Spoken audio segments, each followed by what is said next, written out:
you can't separate the message from the messenger. And I remember when I was in middle school, I learned this lesson where I was in Spanish class, and there was the class clown or whatever, and I was like, I want people to laugh at my jokes. And so I made a joke that was a joke that guy probably would have made.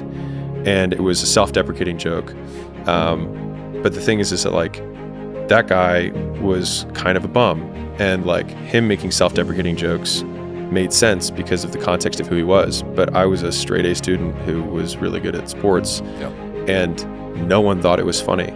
And fast forward, 10 years, there was a joke that I had in our fraternity, which is there's nothing funny about an in-shape body. People won't root for you because we use the delivery mechanism usually as a filter for whether we should even trust the source. And so I tell the story of the teacher who's talking about dollar cost averaging into the S&P and giving investing advice. Like, they might be like, man, like, I give better investing advice than Warren Buffett does. Like, he's saying the same thing as me. It's like, and you know what? You're probably right. The only problem is you didn't build Berkshire Hathaway. And so no one gives a shit.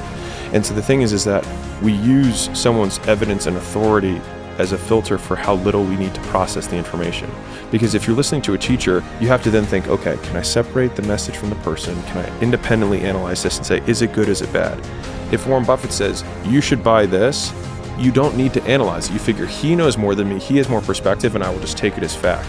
And so it's actually lazy consumption on behalf of everyone else that gives authority so much resonance and so much shareability, because they're also protected, because if you share something Elon says, you're protected by Elon and his brand. And so the hard work is getting to the point where you have the evidence that people are willing to feel safe agreeing with you. And the only way for them to feel safe agreeing with you is for you to disagree with them for a very long period of time until you prove that you're right.